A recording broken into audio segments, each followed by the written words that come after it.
Well, we hope you're having a great day today. I'm Debbie Georgiani along with Jerry Usher, and welcome to Take Two with Jerry and Debbie. This is where we take a fresh look at ourselves and the world around us, and we do that with your help.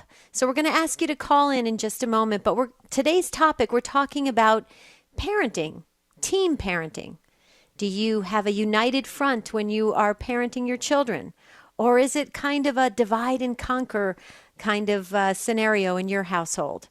But we want to hear from you. The number to dial is 1-800-585-9396. Let me just remind you, though, lines fill up very quickly. So if you'd like to weigh in on this and share your experience and help educate all of us, I suggest you call in early. 1-800-585-9396. What do you think about this topic, Jerry? About, is it a divide and conquer, team parenting? What do you think about it? Well, I want to make sure our listeners understand Debbie is talking about team, T-E-A-M, husband and wife, father and mother. Are you on the same page? And this touches upon the whole area of the sacrament of marriage. The two become one flesh. Doesn't mean that you don't disagree once in a while. Your daughter comes up and says, hey, Ashley's having a party this Saturday. Can I go? And, mom might say, well, tell me a little bit more about it. It sounds okay. Go see what your dad thinks. Do you have that scenario play out in your house? And do you talk about these things as parents ahead of time so you can kind of anticipate when they're going to come up? And if you found sort of a chemistry, an approach to this that works, you really could make a tremendous difference in the lives of our other listeners. So, Debbie, this is today's show, like I think all of our shows, but this topic today is really where the listeners become peers to one another. It sure does. So team parenting, that's what we're talking about today. 1-800-585-9396. How was it in your household, Jerry, when you were growing up? Did you run to mom, run to Well, actually, your dad? My parents divorced, and, Right. and I did have, there were a couple of stepdads along the way. But I don't really have a great recollection of it. I think, my mom liked to defer to the stepdads who were in the house, especially for the boys anyway. And so, I think there was, but in every household, I think it's just human nature.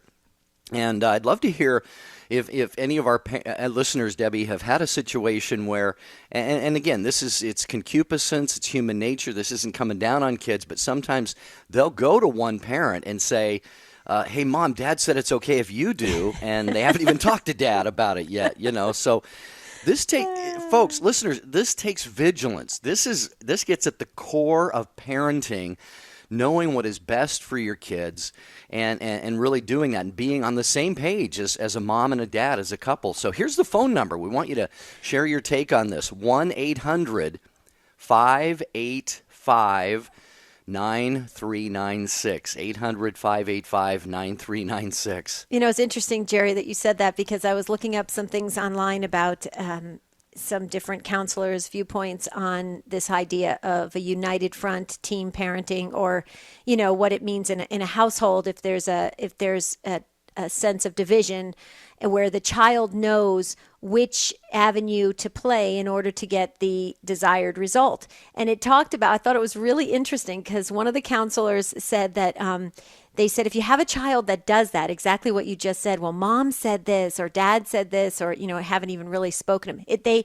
They have that art of navigating to get what they want. And they actually said, the counselor actually said that you should really kind of praise your child, that your child's brain is functioning really at a high level and really knows. And I thought that was really interesting, because when you really look at it from the child's perspective, the child wants to be able to do what they want to do. And so in order for them to maneuver it in such a way that they would get the desired result. So it's interesting. It's kind of like a little, in my opinion, a little bit of like a chess game that you got going on. But I do think one of the things that the counselors did say, that it's very important that the parents do get on a united stance and do that prior to engaging the child at any age, even if the child's a teenager. Because if the child sees the parents kind of arguing over positions or kind of convincing the other parent of a position in front of the child, then again, that's a form of of a division in the family, and it's not productive in any way. So it's really interesting, all these little aspects of it. I would love to hear from the perspective of parents, and I would also love to hear if some teens could call in if they happen to be, I don't know, if they're off of school, I guess, if they happen to be available, and they could call in and share with us how it works in their family. 1-800-585-9396. Oh, so you want the teens to come clean now and, Yeah, and I share do. their strategies on global radio. Debbie, you think any of them are going to do that? Are you kidding? Oh, there's some gutsy ones, I think. But that's true, Well, though. again, I our mean, number, 1-800-585-9396. We'll take a break in a couple minutes and get to your phone calls. But we are talking about TEAM, T-E-A-M, team parenting. And I'd also be curious to know, here's an aspect of this that I hope that you, our listeners, as parents, would incorporate into your decision-making and into your collaborative parenting about the decisions you make for your kids, and that is discernment. I mean, do you pray about issues? Debbie, I have some friends, I should say. Their kids are mostly now in their 20s and out of the house and so forth, but they would actually, mom and dad would go into their bedroom at certain times when they had to maybe make important decisions about their kids, what they wanted them to do or not do, and they would literally just kind of disappear for 15 minutes, 30 minutes, and then they would come out, after praying about this. So some decisions, maybe rise to that level. Others are, maybe not quite that, critical, but still, this is an important topic, and we look forward to hearing from all who are listening. We sure do. And we're going to take a break in just a minute. When we come back, we'd love to hear from you. So there's open phone lines if you'd like to weigh in on this. We're talking about being a united front in the parenting world. Really, whatever stage you're at as a parent, if you have toddlers all the way up to grown adults, maybe you could share with us what worked in your household. Number to dial is 1-800-585-9396. We're going to take that break. When we come back on Take Two, we'll go right to the phones. Stay with us.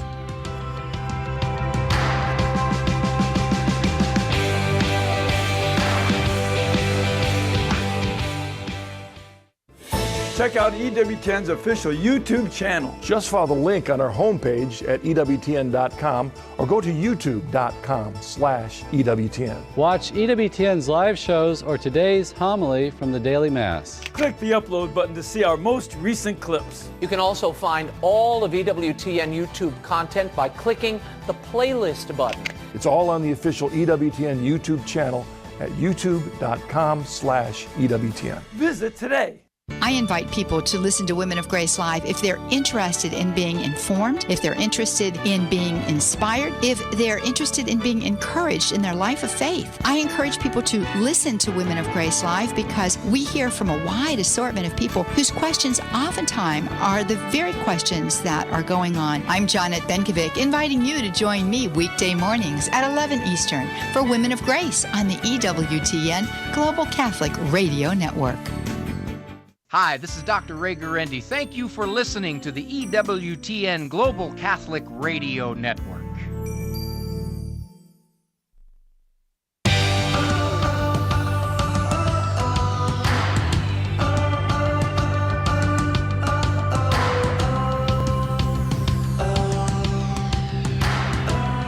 Take Two with Jerry and Debbie. So good to have you with us.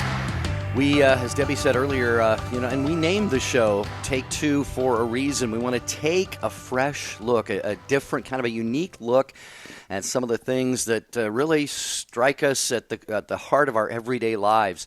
And if you've got kids of any age, or if you are maybe a teen, if you're in the position to call and you want to share, maybe let your parents know you're going to take part in the program first. Ask them both, see if they're on the same page. We're talking about team parenting, T-E-A-M, and if you mom, if you dad are on the same page, how you go about making decisions that are in the best interests of your kids, and put up a united front so that they can see that what one of you says, you both agree on, and they can't do, as Debbie said, that old divide and conquer, Debbie. So, as always, we got pretty busy phone lines, Deb. Why don't we get to those?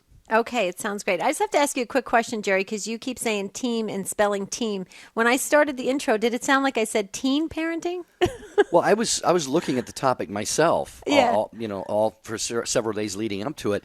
And when you say it on the air, it can sound like teen parenting, Right. T-E-E-N. I just want to make sure our listeners know, be very clear about what we're talking about. Right. No, that's cool. Very cool. We should probably do a show on teen parenting too, actually. That would be very interesting. Maybe just to kind of Sure. explore that. Yeah, that's a great idea. Okay.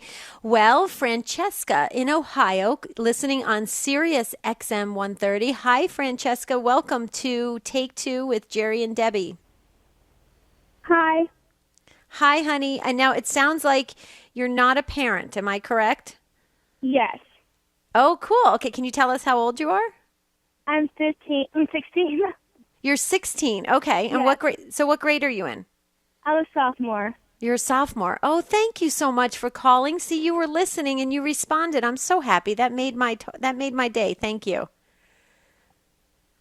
So You're go welcome. ahead. Thank you. So go ahead and share with us. So how does it work in your household?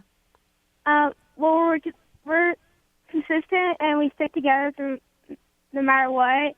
And my parents, when they notice that we mess up and we make a consequence or a mistake, they give us the consequence and we have to do it.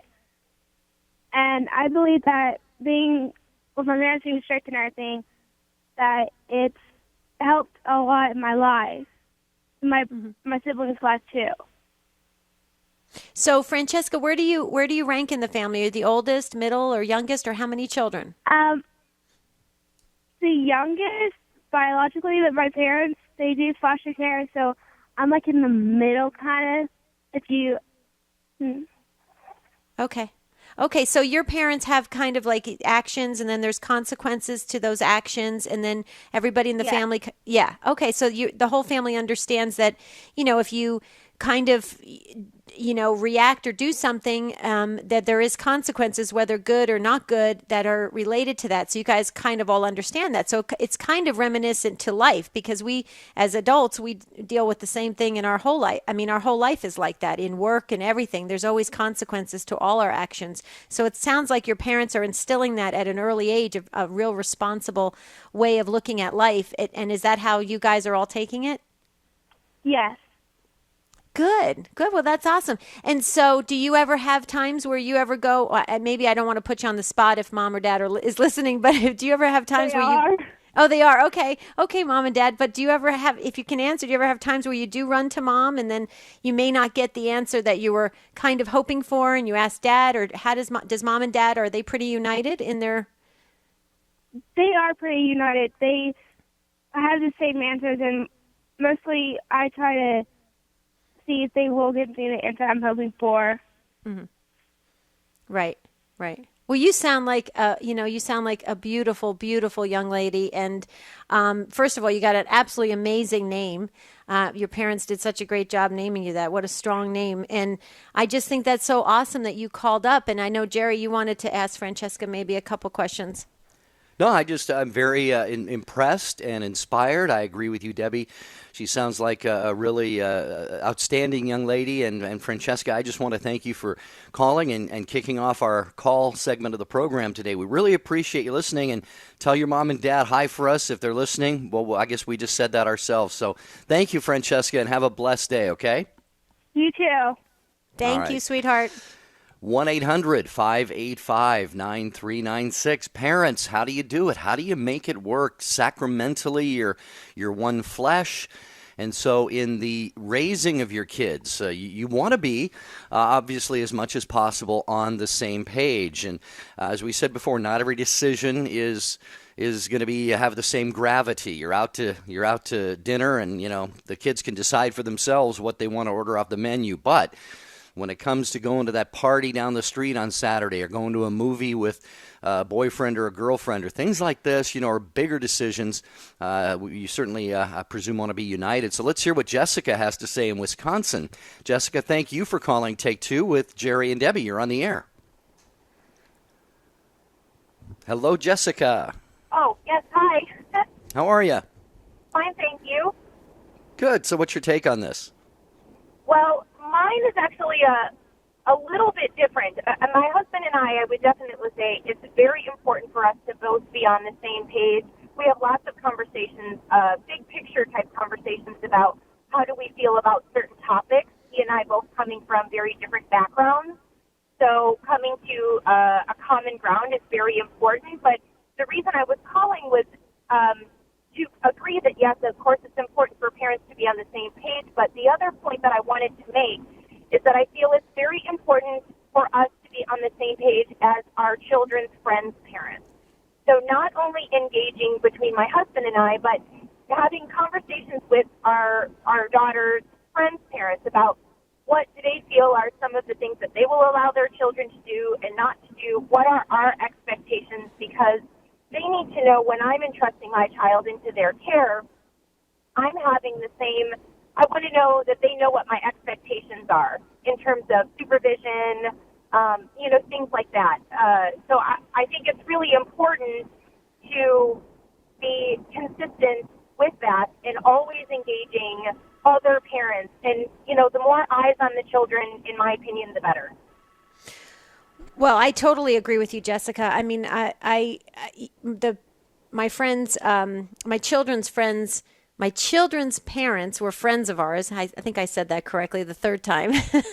I agree with you wholeheartedly that it's really important to be on the same page and have that like-mindedness in the community and in the neighborhood, because you're absolutely correct. I mean, you're entrusting your child into the care of friends or neighbors, or even you may not even know them very well, and they're your children's friends, parents, and they really need to be respectful of your style and your values of parenting. And so I couldn't agree with you more. That is a critical piece, an absolute critical piece in the whole parenting aspect. And a lot of people forget that. They just assume that others have the same morals, the same values, the same, outlook on life. And that's not always true. I remember a time years ago that I thought for sure, because I knew this other parent, I saw her in church all the time. And I thought for sure that in her household, it was similar to mine. And it was vastly different. And when I was shocked, actually, to find out how different it was. And I just assumed because I saw her at church. And so, but I never had that sit-down conversation to really get to know her better and to be on the same page. So, Jessica, I agree. That's a critical piece, a part of being united as a community. I agree with that. Jerry? Yeah, I was just marveling, too, at Jessica's, just the wisdom of this, and not being a parent myself, it's maybe not something I would have thought of. Debbie, you obviously had some knowledge and experience of that, but Jessica, that sounds like a great approach to this. How do you I mean, Jessica, I'd be curious to know. I mean, I presume that not in not every situation you find parents that have your philosophical values and so forth. Do you find that for the most part parents today want to do the right thing as you do with your kids? I think to some degree it does happen that my child picks friends that tend to have, or I say forms real deep bonds with the children that their families are very similar to ours. So not always, but and I think I don't necessarily want to make my child feel that she needs to be exclusionary. She can't talk to certain children. I want her to be, loving and kind and open to having many types of friends. But certainly, the kinds of activities I'll allow her to engage in, or the amount of rope, shall we say, I'm willing to give her, that definitely corresponds with how well do I know this family, how well am I comfortable with these parents. So, I definitely think that the types of activities I will allow all of my children to engage in, it varies, based on what I know of them. But I think that for the most part, the kids do tend to form deeper bonds with families that are very similar to our own and hold a lot of the same, thankfully, a lot of the same morals. Right. That's perfect. Well said. I'm glad you brought that up, Jessica. I really am, because it helps us to really expand this conversation and helps us to take it on to different levels. So thank you so much for, like Jerry said, all that wisdom and introducing that part, that aspect of parenting. And we appreciate that. We hope you have a great rest of your day, a blessed day, and thanks for calling in. We appreciate it. We're gonna absolutely try to move along really fast so we can get this discussion going even deeper. And we're gonna go to Marie, listening on Radio Christendom on Front Royal, Washington. Is that it, Marie? Am I correct? Front Royal, Virginia. Yes, it's okay. Well, Virginia. Okay, I'm so sorry. I was reading it incorrectly. Virginia. Thank you so much. Hi, Marie. Welcome to Take Two. Thank you. I wanted to add, and I think what you're talking about is really important, and I wanted to add that I learned this a long time ago. I learned it early on when my kids were small, and I'm so glad that I did, that their security comes from the relationship of their parents. Just think about children of divorce and how devastated they are, and then look at children that come from intact families. And the difference, we know, is phenomenal. I mean, this affects them for the rest of their lives. So team parenting is hugely important, and fighting in front of the kids, like, just bite your tongue. And I wasn't perfect at it. I'm still not perfect at it, but I really, really try.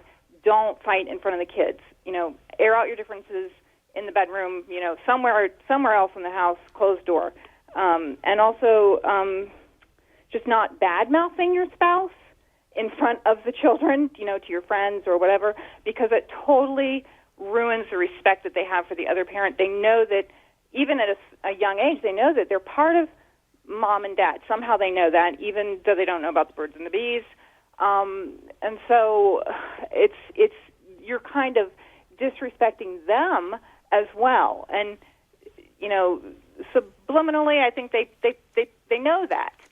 So it's just so important for, you know, mom and dad to be on the same page, have a united front, and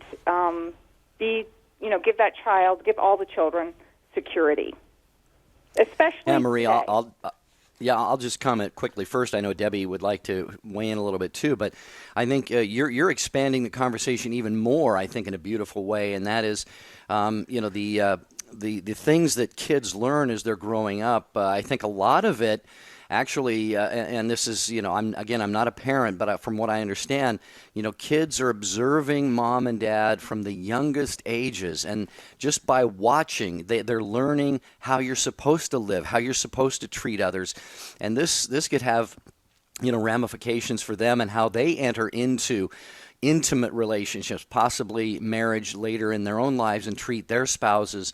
And I know Steve Wood, who has the ministry mainly to dads, you know, he always tells, you know, dads, if you want your kids, you know, give them the best message you possibly can. That is, you know, love your wife with all your heart. He says, love your wives all your lives. And so, Debbie, I know you could probably share some insights into this as well.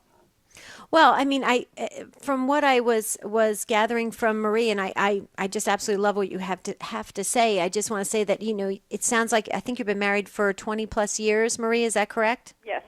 Okay. Yeah. So you have a vast experience in this, and I just think that the more we can express this to really even young parents or parents just starting out, because I think in this day and age, we're so quick to make quick decisions, be very fast, get things done fast, and we don't take that time. Like Jerry talked about, that the other couple that he knows that prays before to make some major decisions, and you were saying being on a united front. I couldn't agree more. But, you know, it's kind of like when I went back to Francesca. I know we got to take a break in just a minute, so you might want to stay with us, Marie, but when I was talking to Francesca, when I was kind of asking her, you know, I didn't want to put her on the spot with her parents right there, but sometimes there always is a parent that is either more tired or is more stressed and just wants to kind of give in to the child. And, you know, it's a natural nature just to kind of give in and get that situation over with. And I would love to hear a little bit more about what you say about that. But you know what, Marie, hold on, don't move, because we got a lot more to say about this. That could be an interesting kind of idea to talk into, and then we'll get to Donna. But stay with us. We're going to take that quick break. When we come back, we're going to go back to Marie, talk a little bit more about team parenting. So stay with us on Take Two.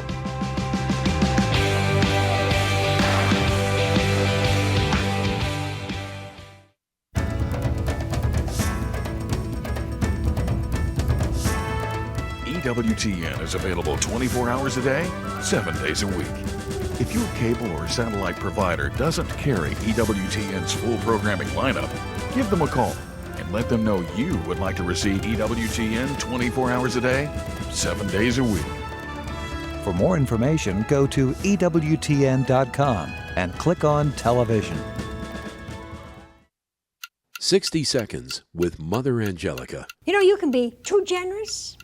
For example, if a man comes home with his paycheck and say he's just got $100, he's got 5 children, he's got rent, gas, and electric to pay, and he sees a poor man there, and he gives him the whole $100. And you say, oh, God's going to reward him. But see, the gas and electric company aren't going to think that way. That man was too generous. Now you say, well, how could he be too generous? He has his family to think about. He has his rent to pay. These are just debts and just obligations. Now he could have given part of that, but to throw away all of it is to use a virtue to an excess. Now you can do that with virtues. You can do that with any good thing. The people you know and trust are on EWTN. At one time, she was a New Age feminist.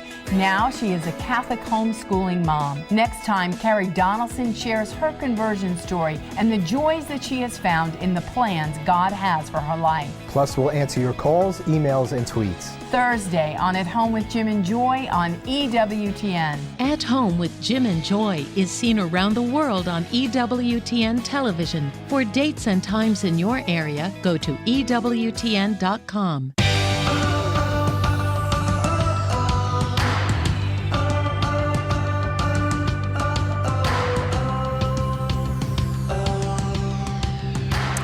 Thanks for staying with us on Take Two with Jerry and Debbie. Before the break, we were talking with Marie, and she's still with us, and we're talking about being a united front in parenting, team parenting. And Marie, I was kind of talking a little bit about how children just naturally will go to the one or the other parent that just seems to want to get the situation over with quickly. Can you kind of share a little bit, like give us some wisdom on that? I mean, I know I can, but I don't want to be the only parent talking here. So Marie, yeah. It's funny that you say that because I wanted to actually touch on that too, because I know you said, you made the comment about the counselor that you had read, something they said about praising the child for going to the one parent and saying, Mommy said or Daddy said or whatever. And oh my gosh, I would totally disagree with that counselor. Sometimes I think these counselors, it's the blind leading the blind. And, I mean, God gives us wisdom in parenting our children. If he gives you a child, he's going to give you the wisdom to parent that child if you seek him. So, be assured that God is not going to fail you in that. And I do not think that rewarding a child for lying to one parent is ever a good idea. That needs correction, not praise. Right. So, no, and I not that you were agreeing with him, but you were bringing it up as a talking point. But I really strongly disagree with that. But I would somehow find a way. That's really creative thinking, but we don't lie. That's not something we want to do, and you can't do that to mom or daddy or whatever. I don't know what the perfect answer is, but I just strongly disagree with counselors. So. Right. No, I agree with you wholeheartedly. But the thing I think that this one counselor was trying to make is that the child very quickly learns the routine in the family, and they learn that basically that art of being able to navigate through people's personalities. And when you look at it from that perspective, not from a parent perspective, but when you look at it from that perspective, I mean, it really is spot on. I mean, the child, basically what this counselor, she was trying to say is the child picks up very quickly and learns very fast, and that is an art. And so it's up to us as the parents, the more, quote unquote, mature ones, to be able to, have our system in place and not undermine the other parent, not, in any way degrade the other parent, show up as a united front, not allow it to be at this divide and conquer situation where the kids kind of rule the house. And so I see it, but I agree with you in the sense that, obviously as a parent, you're not going to look at the child and say, way to go, honey, you learned how to work the system on that one. I mean, I totally get that. But going back real quickly, Marie, before Donna's been waiting patiently, differently. Real quickly, I just wanted to ask you, how do you feel about this idea that, when one parent really just isn't up to parenting, if they're stressed or tired, they're usually the ones that are a little bit of the weakest link that'll give in to the child very easily. Any words of wisdom on that? We kind of just, in our family, Dad is the spiritual head of the home, and the final decision rests with Dad. Even though I have equal say, we will discuss something, and then final decision is Dad's. And I do have to bite my tongue many times because many times I do disagree with my husband's decision. But God has given that job to him and not to me. And so now a single parent obviously would have, that would be a whole different story. And I guess that's not a conversation for this day anyways. But, we leave the final decision with Dad. But, he definitely listens to my input on it first and weighs it before the decision is given. And it's out of the earshot of the child. The kids. Yeah. Very good. Very good. Well, thank you for that, Marie. You really opened our eyes on so many aspects, and we just wish you and your family a beautiful rest of the Advent season and into an early Christmas. And thank you for taking the time and sharing with us. And we're going to move right along so much. Thank you. Okay, Mr. Jerry Usher. Bye-bye. Thank you. You too. Well, I just want to remind our listeners of the phone number and our topic today, team parenting. Moms, dads, are you on the same page? Guys, where are you today? Dads, if you could take a couple of minutes, share from a husband's and father's perspective today. How do you and your wife, do this united parenting so that the kids see, there's not any chinks in the armor, so to speak, and that they're not going to get away with anything. 1-800-585-9396. And again, this is in no way, this show is not to say that, there's only this one way to parent and it's got to be done perfectly and you can't make mistakes. Hey, we all make mistakes. The idea, though, is that the kids are given to us by God. They're given into our care, but they are really His creations. They're His kids on loan, kind of, we're the stewards of these souls that God has created. So it's important that parenting decisions are made with their eternal best interests in mind. So how do you do this as a couple? 1-800-585-9396. A lot of great calls. I especially am going to ask for a couple of dads for your perspectives here. As Debbie promised, we're going to Donna next, though, in Erie, Pennsylvania. Donna, thank you for calling Take Two with Jerry and Debbie. And you get our Patience Award today for waiting so long on hold. How are you, Donna? I'm good. Thank you so much for taking my call. Sure. My dilemma is with my niece and my brother and my sister-in-law. My mother used to use the term weak sister. I love my sister-in-law dearly. She's a wonderful person, but she was raised in a very encapsulated life where her parents were extremely, extremely protective. So she didn't really see the bad side of things or what could happen. So she doesn't have a lot of worldly experience. My brother and I, on the other hand, it was more of being raised by wolves, and that's fine too. We have I think a better understanding of what can happen in the real world. And my niece is such a sweetheart. She's a great student. She's beautiful. She's kind and thoughtful.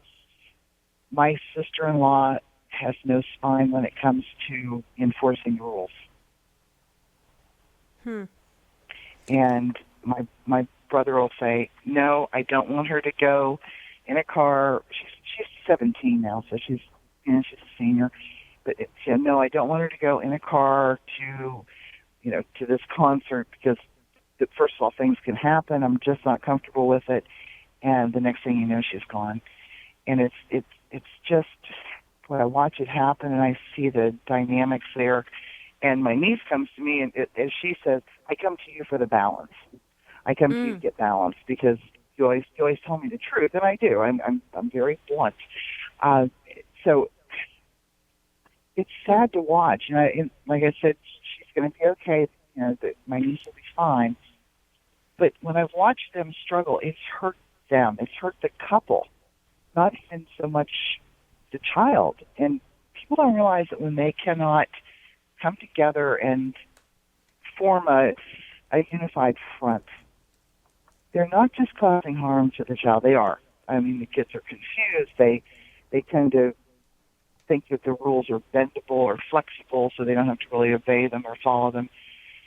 But the other thing that's happening is that it pulls the parents apart, and it's sad to see. It's sad to watch it happen. So I don't know if. I'm sorry. Go ahead, Jerry. No, Donna, you're saying so many things that are really kind of, I think touching my heart and striking home with me. And Debbie, I know you certainly have some thoughts you want to share too. I think the main thing here is, the husband and the father. It sounds a little bit like he needs to be stronger. Maybe there's a deficiency on his part in being able to, or maybe there's a lack of understanding within their marriage of his role as the father, as our recent caller just said. She feels like she has equal say with her husband, but she, the ultimate decision rides with the husband, the father, the spiritual head of the home. So maybe that's something that they need to understand a little bit better. But as you're talking too, I'm reminded of really, it's a total pet peeve of mine, and that is when, parents, they're not strong with their kid. They tell their kids something, and then the kids, like I'm just thinking mainly of little kids. I see it a lot with a parent who's out with a child, and they say, the kid's running roughshod in a restaurant or something, and they'll say, come over here and sit down, okay?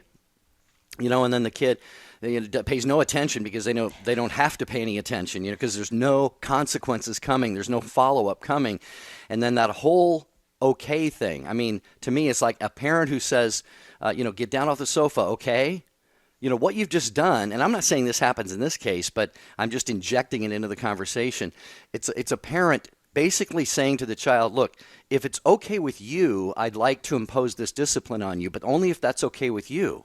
Well, what's a child going to say? They're going to, well, thanks anyway, Mom. Thanks anyway, Dad, but it's just not convenient right now. So anyway, I just rambled a lot, Debbie. You probably have something actually meaningful to say. No, I'm chuckling because, in a lot of the parenting books, Jerry, they tell you not to ever ask a question to a child. You're giving direction to a child. It's a statement. You're not asking a question. So you're right on about that you're never supposed to say, okay, because what is a child going to say? Sure, Mom, I'll get off the couch. I mean, of course they're going to say, let me continue bouncing on the couch. I mean, that's just the way a child works. But Donna, back to your niece and your brother, it sounds to me, and maybe I'm reading this incorrectly, but your niece is gravitating towards you for balance. So she's reaching out. So there's a definite need within her to strike that balance somehow. And you're providing that. You're providing that, which is great. I agree with Jerry that your brother and your sister-in-law do need to come on some kind of consistent page together. And there's lots of resources out there right now, tons of them. I mean, they could go to foryourmarriage.org. There's all sorts of parenting resources for being parents of teenagers that maybe might enlighten your sister-in-law to kind of realize that she needs to maybe step it up a little bit in the idea that there are these elements out there that could be, dangerous for, your niece, or consequences for your niece, or whatever, that helps your niece make some really, wise, balanced decisions on her own. So I don't know if that can help, but Donna, it sounds like you were placed in that position, and you're a, vital part of the family as well. And so, and as long as it doesn't disrupt the family with you having that balance, then I think that's wonderful that you're there. And I think more aunts and uncles and grandparents need to step into that role when the children are looking for that balance. I don't know if that, what can you do? You can't really force your sister-in-law to go get some parenting techniques. You can't really tell her how to parent. I mean, it's very hard to tell parents how to parent. I mean, it doesn't usually work. So I don't know if that at all maybe can give you some kind of affirmation that, thank God you're there. Does that, thank goodness. When you say, the husband, my brother, isn't strong enough, that's not the case. She actually kind of goes behind his back, and then he'll leave for work. He'll say, no, she's not doing this, and he'll go to work, and he gets home and she's not there, and then fights too. And like I said, it tears me apart that, I just see them. They've been married for 40 years, and it's terrifying that there's this division there. And I'm glad that it's okay that I'm there for for my niece. That's a good thing to hear because, and they don't mind. They're good with that. I mean, they appreciate it. I think, but Yeah. I mean, if you're adding to the element of the family, which you are, you're being a productive part of their family. Absolutely. You're not trying to divide or do anything. But what you said is a little bit troubling. I mean, if your sister-in-law is in fact, and I don't doubt that she's not, because you stated it, that if she's undermining her husband, that's not a good sign for your niece at all. That doesn't show her a really good representation of a married life. Yeah, It really doesn't. And that's unfortunate. That's really unfortunate for your niece. I mean, and that's something that she's, unfortunately, either it has to change within their family or she's going to learn it, as she matures and she gets older. But we'll continue to pray for your family. And I know you're praying for them as well. And pray for your sister-in-law that she starts to, come around and realize that that's not a long-term benefit for your niece. So. Right. Well, thank you. Thank you, Donna. God bless you. Have a blessed day, Donna. Thanks for calling Take Two with Jerry and Debbie at 1-800-585-9396. We're going to stay right with your calls, and we did get some gentlemen call in. We'll go to Caesar next, listening on EWTN.com in Texas. Hi, Caesar. Thank you so much for calling Take Two with Jerry and Debbie. What is your take on this? Oh, no. Thank you for having me. You bet. I have two comments real quick. I'm a divorced father, and I remarried. And my daughter is 6. And from the moment we divorced, I made a promise to myself and to God that I would never, ever speak ill of my ex-wife in front of my daughter. I tried not to do it in general. My ex-wife, however, followed a scorched earth policy. But it was my belief that if I were to show these negative characteristics and say negative things, that not only would I be hurting my daughter, undermining my ex-wife's credibility, but I would also be undermining my own character and my own integrity. Well, at about 4 years old, for some reason I'll never understand, because my daughter is so well-adjusted, was doing so well in school, my ex-wife decided to take her to a child therapist, complaining that she was detached or something like that. Well, interestingly enough, when she went to the child therapist, the therapist told her after about 2 weeks, said, there is nothing wrong with this child. This child is extremely well-adjusted, very happy. And she said, and well, what about her feelings towards my ex-husband? She said, she loves him. She loves him to death. The real detachment and the real problem, she said, is that you seem to have a separation issue with her. She seems to not be connecting with you.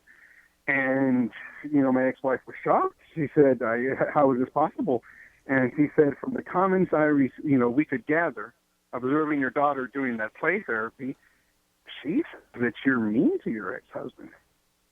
And so it was one of those situations where it just reaffirmed that if you are in a situation where you're divorced, there's no need to do that. There's no need to put your child through that in any way. And not only is it contrary to just, decency and courtesy, at the same time, you're not doing the child any favors and you're not fulfilling God's word. So that's something that I'm really, really big on.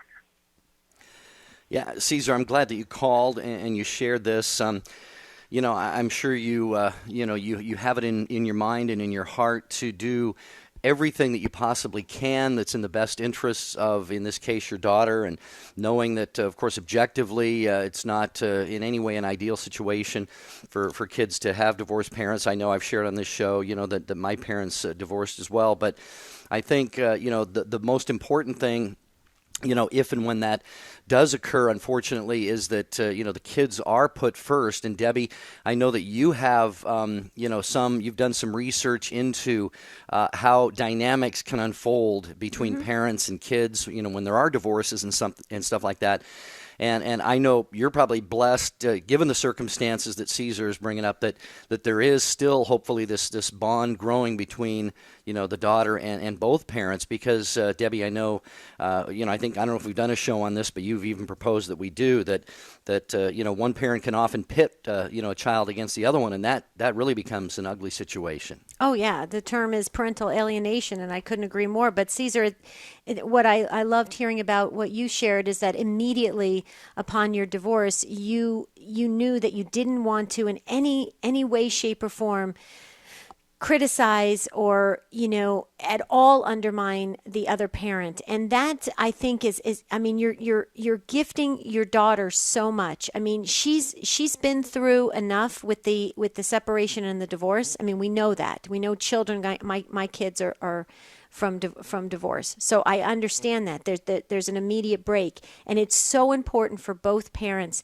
to adopt this idea that they're not going to hurt each other by criticizing each other. And I commend you so much, and just want to say that I just wish so many more dads and moms were like you. It doesn't always turn out that way, and it's so unfortunate when you get one or both parents that start just throwing things at each other verbally behind each other's back with the children present. It just changes who those children are forever. And I really just admire you for knowing that you were never going to do that from the beginning, and I really believe that that's why your child is so well adjusted, and she's coping through it all. And so I think that was wise of you to call in, because you're helping so many other parents and people that are going through divorce. And is there anything else you wanted to share? Because I want to leave you with the last comment. Real quick, one last word. If there's any advice I could give anybody, and believe me, I'm not super dad. I'm human. Anything that's good that's come through me is through Christ. I have other children with my new wife, and one of the things I always do is when I discipline, when you're speaking to them, even if you're stern and you're telling them what they've done wrong, you have to be, it's your obligation. Always throw in a positive. For instance, why would you throw that across the room or whatever? Why are you so upset? You cannot do that. That behavior is not acceptable. You are too good.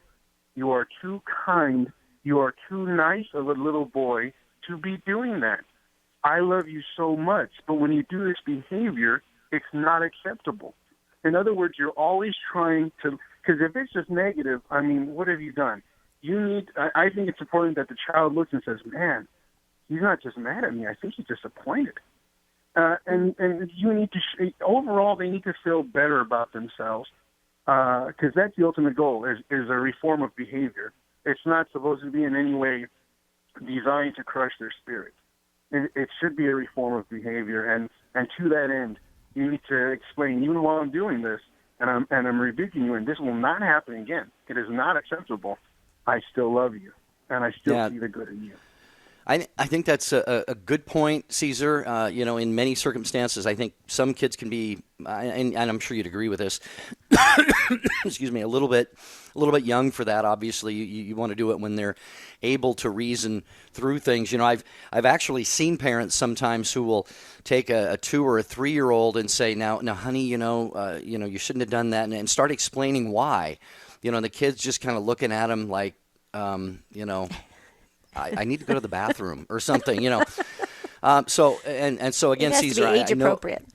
Well, yeah, your point is well taken, and I think that and I agree, because I think that's the way our Heavenly Father is. He doesn't want to crush our spirits when He disciplines us. It really is for character reform, as Caesar was pointing out, and I've heard it said, Debbie, that so many people say that when they were growing up, all that had to happen was the father, the dad, or the mom just had to look at him a certain way, with that look like, you've disappointed me.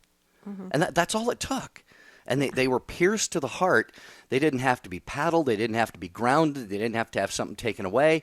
It was just simply, there was parenting done in a manner that when they got that look, like, you know what, you are better than that. You've disappointed me. That really served as a remedial situation. So, Caesar, thank you for calling and sharing all that you did. We're down to about 90 seconds, but we want to get to Paul in Boston on Sirius XM 130 on Take 2 with Jerry and Debbie. Hi, Paul. Welcome. We got about 90 seconds for you. right, great. I shared what you said about the parents asking children to do something. That drives me crazy, too. I'm just going to share that parents need to be a unified front, and communication is the key. When I was getting married, people used to say to me, you have to communicate. You have to, and it takes a long time to learn how to do that between a husband and a wife. And you're kind of like a football team before the play goes down. You have to find some time where you're alone with your wife, and you need to both be honest about how you want to raise your children, and then you kind of have to clap your hands and say, okay, break, and then go out. So, amen. Yeah, you summed it up. I mean, that's really the key. And that's what we're trying to get back to, what we're saying, like in this day and age, everything wants to be done fast, quickly. We're tired, we're stressed, but we do need to constantly communicate. We constantly need to take that time with each other as parents and then with our children. And it really does take a concerted effort. It really does take a commitment. And that's what parenting's all about. It's a full-time job. That's why when people say that when you become a parent, it is truly a full-time job, and it is, with no time off. So thank you, Paul. God bless you for that take on it. And I know we're wrapping up the rest of the show. Jerry, we need like an extra 90 minutes or something. I mean, the show goes way too fast. I have to share like 3 things. May I? Yeah, I just want to join you in thanking Paul for calling Take Two with Jerry and Debbie and all of our great callers today. Okay, Deb, go ahead. Okay, real quickly, we do a short take every single day for the show. I'm voting for Marie from Front Royal. I think Marie would make a great short take. So if Marie gets it, check back on our Facebook page and you'll see that we do a short take from every show. Also, yesterday's show, Jerry, I heard that we had an abundance of coffee orders on vocationbrew.com. And I did get some texts yesterday who said that, what is your idea for a Christmas gift? So I just want to share again my idea for a Christmas gift, and what I'm giving to my friends and family members this year is a bag of Vocation Brew, put in a really nice cup that has like a spiritual verse on it, or a spiritual saying, or even just, try God, or, something very spiritual in a coffee mug, and that's going to be it. And you can get Vocation Brew. All the proceeds go back to the apostolate, which promotes vocations to the priesthood. So you can find the wonderful coffee with no bitter aftertaste. It's amazing on vocationbrew.com. Go ahead, Jerry.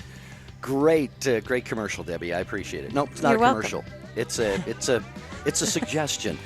All right. Well, tomorrow on Take Two with Jerry and Debbie, do you have anybody in your life who causes you grief, who just is like into all this drama? Well, we've titled the show tomorrow, excuse me, and the Oscar goes to. So we want your takes on how you deal with or eliminate unnecessary drama in your life. Debbie, that's tomorrow. Should get a lot of phone calls. That's exciting. Well, until then, we want to wish you a beautiful and blessed day. See you tomorrow.